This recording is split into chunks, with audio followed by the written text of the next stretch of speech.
할렐루야 마시는 교회 온라인 예배 들으신 여러분을 주님의 이름으로 환영합니다. 또 어느 상황 속에서 주님을 찬양하고 기뻐하는 저와 여러분 가운데 하나님의 은혜와 사랑이 가득 넘치는 시간 됐으면 좋겠습니다. 이 시간 주님을 찬양합니다.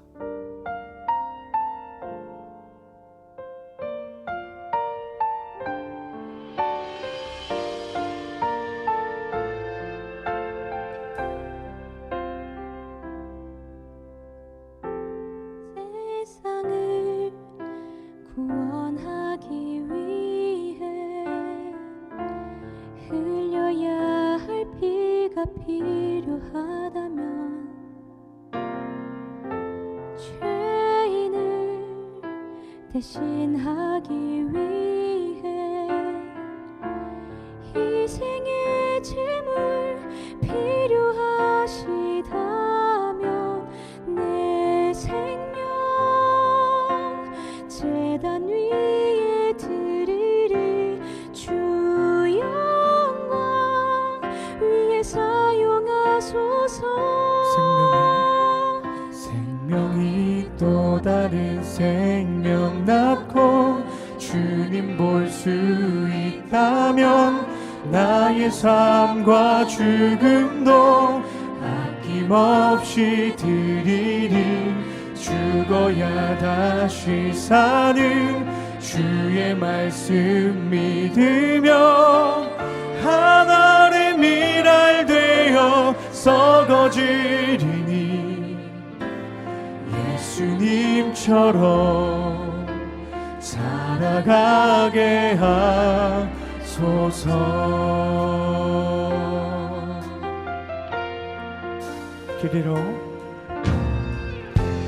길 잃어 지친 양을 찾아 마음 상해 이리저리 헤매이는 한 영혼 찾아 아파하는 예수님 마음 내게 주옵소서. 십자가 온 세상 위한 그 희생 눈물로 그 길 가게 하소서. 생명이 또 다른 생명 낳고 주님 볼 수 있다면 나의 삶과 죽음도 아낌없이 드리리.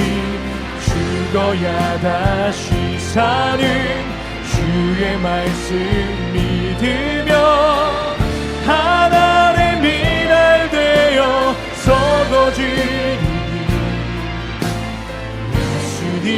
예수님처럼 살아가게 하소서.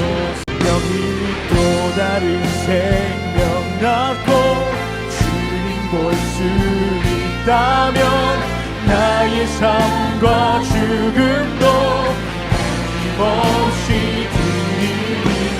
죽어야 다시 사는 주의 말씀 믿으며 하늘의 미랄 되어 썩어지리니 예수님처럼 살아가게 생명이 또 다른 생명 낳고 주님 볼 수 있다면 나의 삶과 죽음도 아낌없이 드리리. 죽어야 다시 사는 주의 말씀 믿으며 하늘의 미랄 되어 썩어지리니 예수님처럼 살아가게 하소서. 아멘.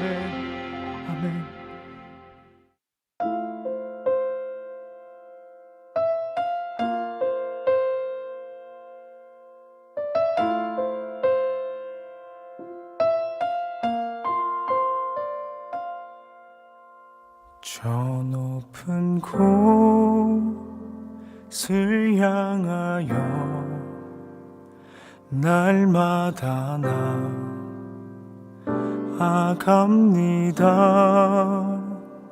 내 뜻과 정성 모두어 날마다 기도합니다.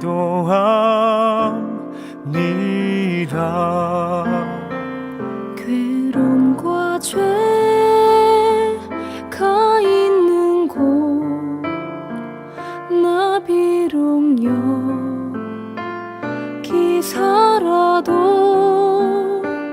빛나고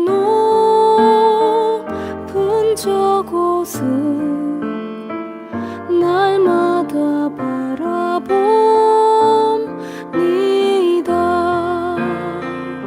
내 주여 내 발붙드사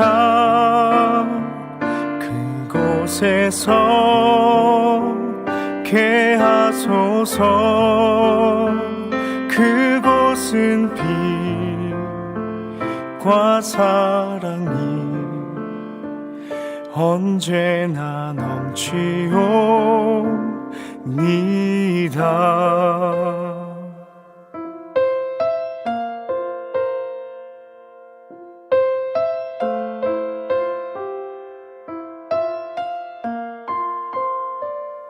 험하고 높은 이 길을 쌓으며 나아갑니다. 다시금 기도하오니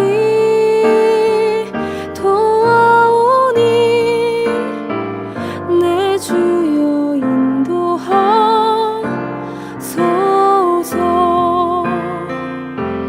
주를 따라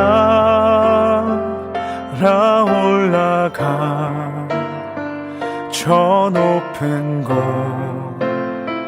새 우뚝 서 영원한 복락 누리며 즐거운 노래 부르리. 내 주여 내 발붙드사 그곳에서 개하소서. 그곳은 빛과 사랑이 언제나 넘치옵니다.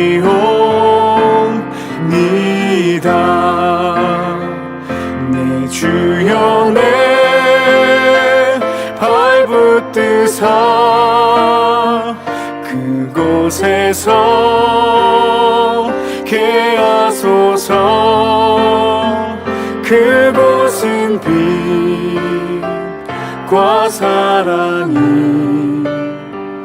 언제나 넘치옵니다.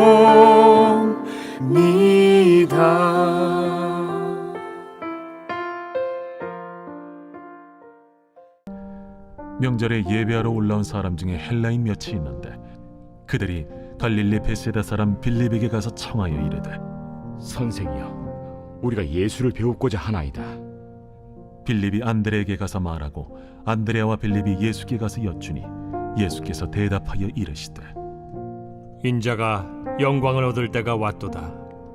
내가 진실로 진실로 너희에게 이르노니 한 알의 밀이 땅에 떨어져 죽지 아니하면 한 알 그대로 있고 죽으면 많은 열매를 맺느니라. 자기의 생명을 사랑하는 자는 잃어버릴 것이요 이 세상에서 자기의 생명을 미워하는 자는 영생하도록 보존하리라. 사람이 나를 섬기려면 나를 따르라. 나 있는 곳에 나를 섬기는 자도 거기 있으리니 사람이 나를 섬기면 내 아버지께서 그를 귀히 여기시리라. 지금 내 마음이 괴로우니 무슨 말을 하리요? 아버지여, 나를 구원하여 이 때를 면하게 하여 주옵소서. 그러나 내가 이를 위하여 이때에 왔나이다. 아버지여, 아버지의 이름을 영광스럽게 하옵소서. 이에 하늘에서 소리가 나서 이르되 내가 이미 영광스럽게 하였고 또다시 영광스럽게 하리라. 제가 이제 주중에는 이제 빵 가게를 운영하잖아요. 그런데 저희 가게에 특이한 손님이 있습니다. 그거는 이제 보통 길냥이라고 부르는 길고양입니다.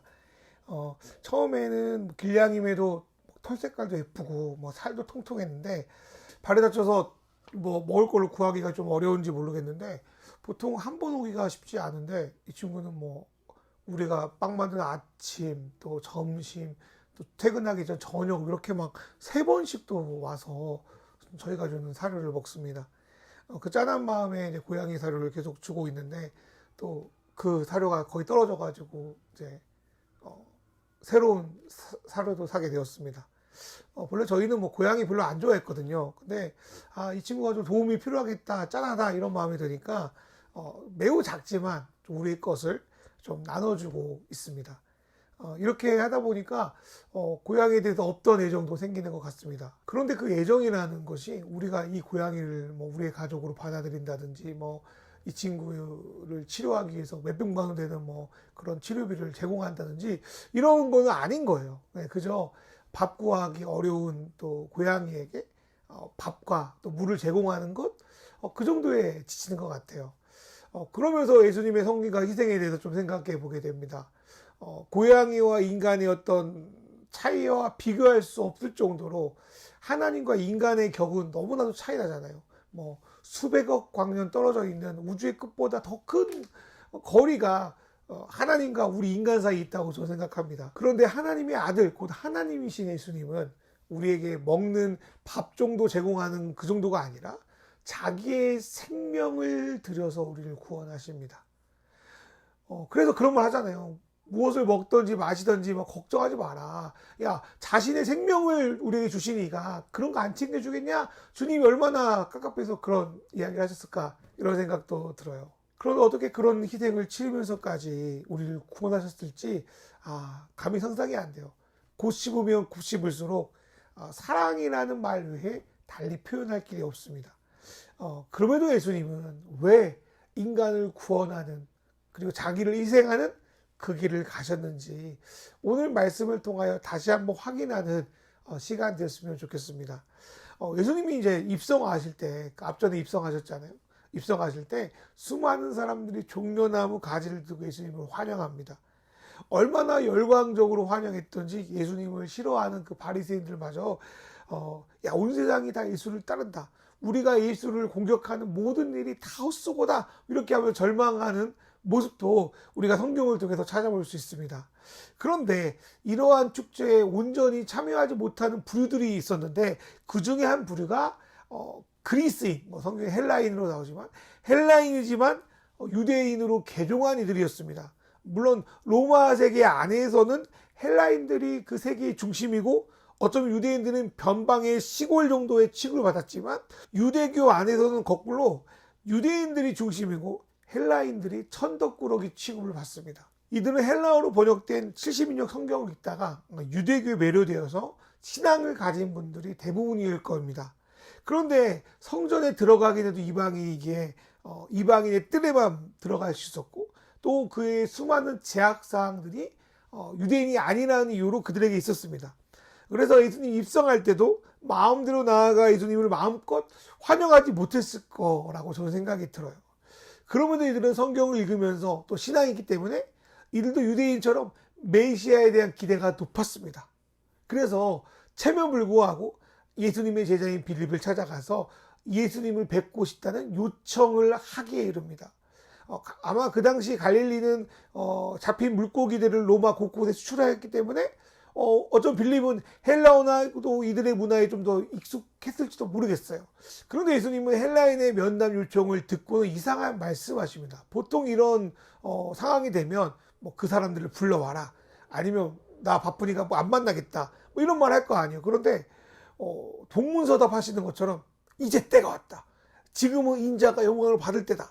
이런 어떤 뜬구름 같은 말씀을 하십니다. 그리고 그 이후에는 미랄의 비유를 통하여 자신의 죽음을 애고하기도 하십니다. 그런데 헬라인이 예수님을 찾아온 것과 예수님이 말씀하신 때와는 도대체 무슨 관계가 있을까? 오늘 말씀을 통해서 조금 체크해 봤으면 좋겠습니다. 요한복음에는요, 예수님의 때에 대한 말씀이 종종 등장합니다. 가나의 혼인잔치에서는 예수님은 그 어머니 마리에게 아직 때가 오지 않았습니다 라고 말씀하시기도 하고요.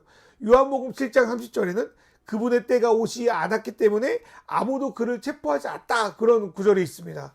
그런데 유대인들이 아닌 외국인들, 그러니까 그리스인들 몇 명이 찾아오자 예수님은 비로소 때가 되었다고 선포하십니다. 이 말을 하실 때 예수님의 심정이 어땠을까요? 저는 좀 기쁨과 슬픔이 좀 공존하지 않았을까, 이런 생각을 해봅니다.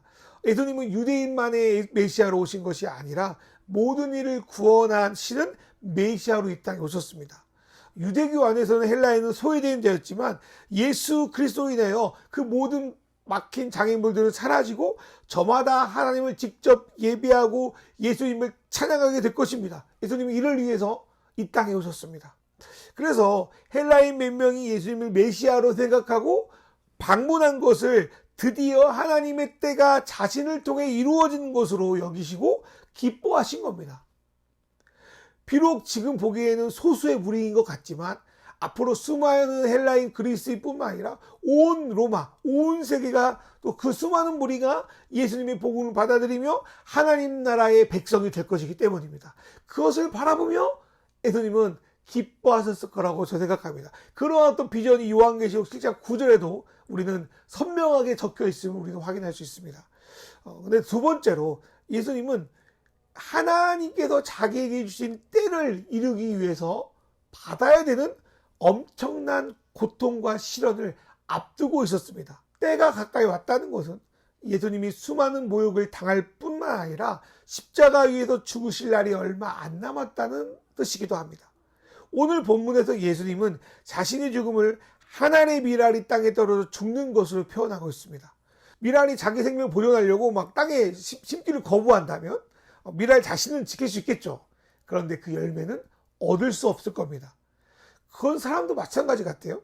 오로지 자기의 생명을 보존하기 위해서만 애쓰면, 그리고 하나님이 쓰라고 주신 그 달란트의 재능을 땅에 묻어 아무런 성과를 내지 못한다면 그거는 하나님의 뜻을 저버린 악한 종과 다름이 없습니다. 사람마다 주신 달란트가 다르잖아요. 때로는 눈에 보이는 성과도 달라 보입니다.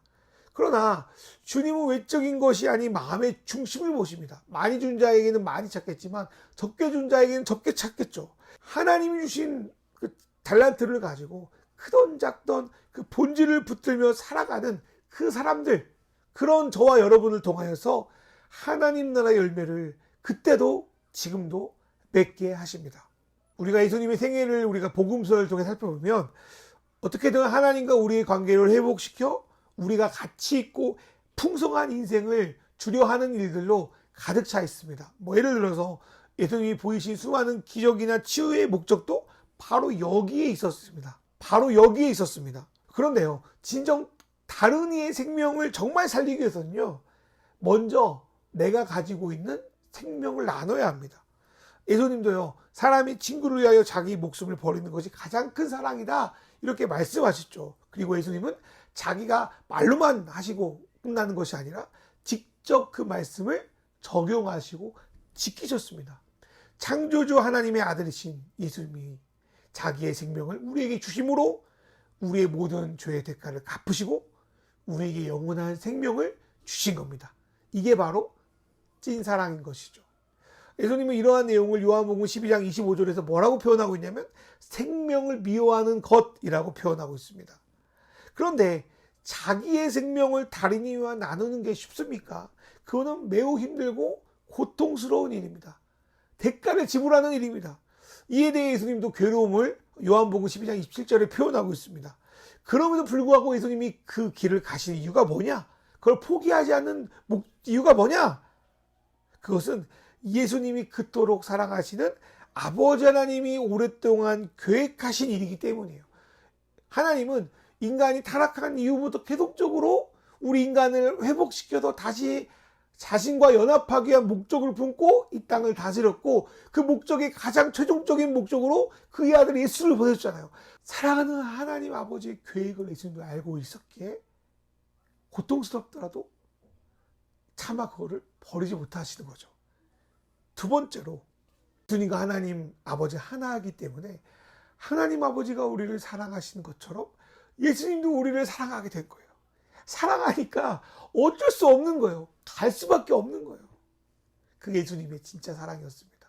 이 두 가지 이유 때문에 예수님은 그 죽음의 때를 고통스럽더라도 받아들임으로 십자가의 길 끝까지 가실 수 있었다고 저는 생각합니다.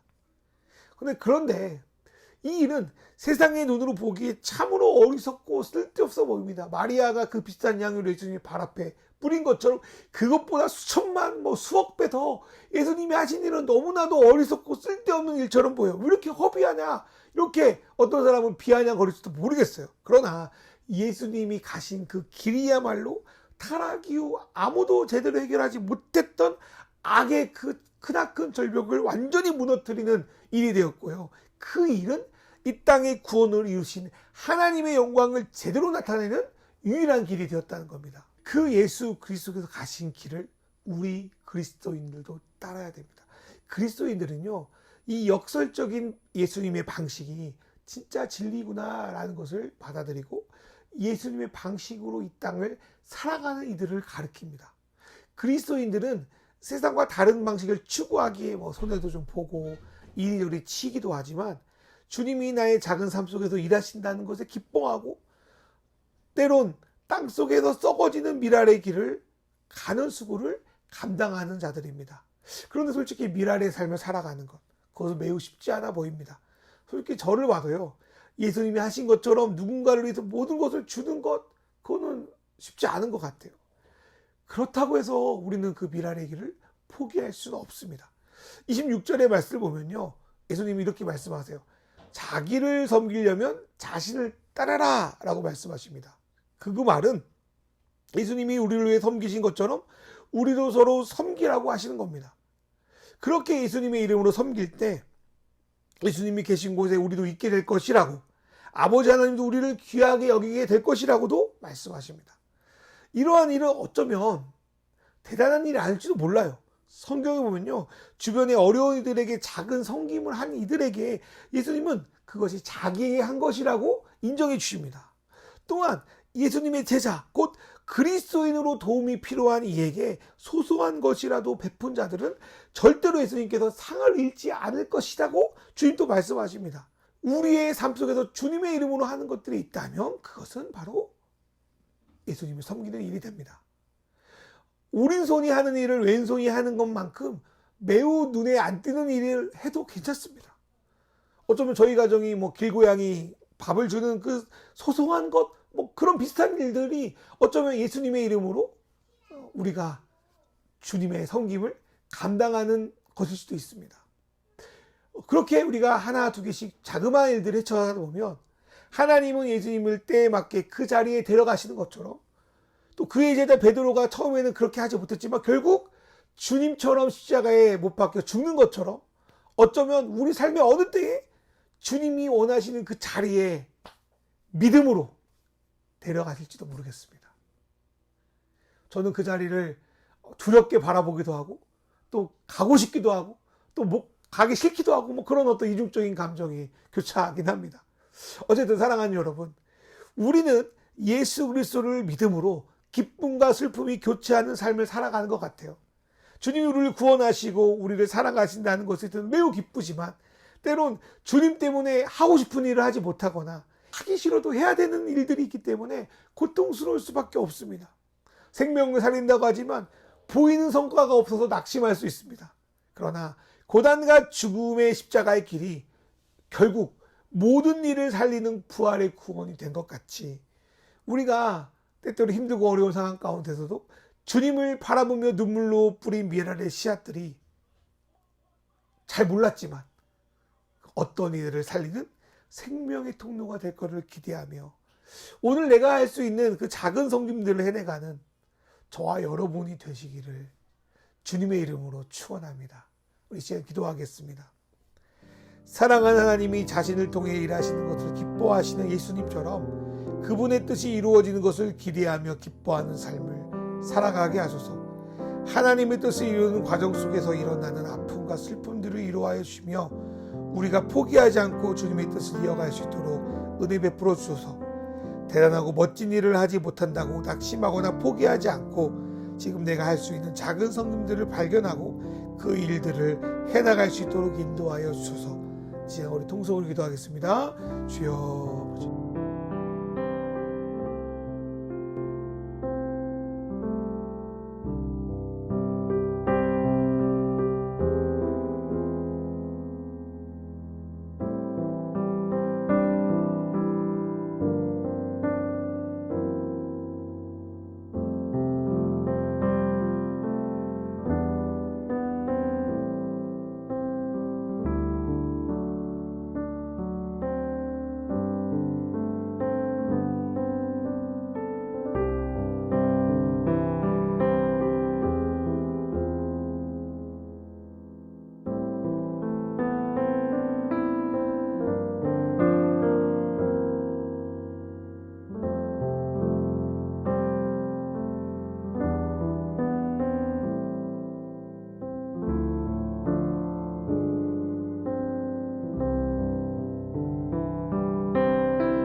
하나님 아버지, 우리 삶 속에 멋지고 행복한 일들이 많이 생겼으면 좋겠습니다. 좀 더 편하고 안락한 삶을 꿈꾸기도 합니다. 하지만 내 삶 속에 이런 일들이 많이 일어나지 않다고 하더라도 나를 사랑하셔서 자신의 생명을 주신 예수님을 기억하며 기뻐하게 하소서. 주님이 지금 나에게 원하시는 것이 무엇인지 잘 판단할 수 있도록 도와주시고 나의 작은 섬김을 통하여 희생을 통하여 남을 돕는 미랄의 삶을 살아갈 수 있도록 주여 인도하여 주소서. 세상은 여전히 힘들고 점점 어지러워지는 것 같습니다. 또 하나님의 일은 세상의 방식과 다르기에 여러 가지 유혹과 시험에 빠지기도 합니다. 그리고 슬픔과 아픔이 내 삶을 자꾸만 흔들어댑니다. 그때마다 겉이 아니라 중심을 보시는 예수님을 바라보게 하시고 함께 헤쳐나갈 수 있는 힘도 공급하여 주소서. 돈이 지배하는 세상 속에서 여전히 하나님이 내 삶의 주인이라는 고백으로 귀한 예물을 드립니다. 가뭄과 흉년 속에서도 주님을 섬김으로 기름이 떨어지지 않았던 사르밧의 여인처럼 맛있는 교회를 위해 하나님 나라를 위해 기도하고 후원하는 모든 이들의 가정에 주님의 기름이 떨어지지 않도록 축복하여 주시옵소서. 이 모든 말씀 우리 주 예수 그리스도의 이름으로 기도드리옵나이다. 아멘.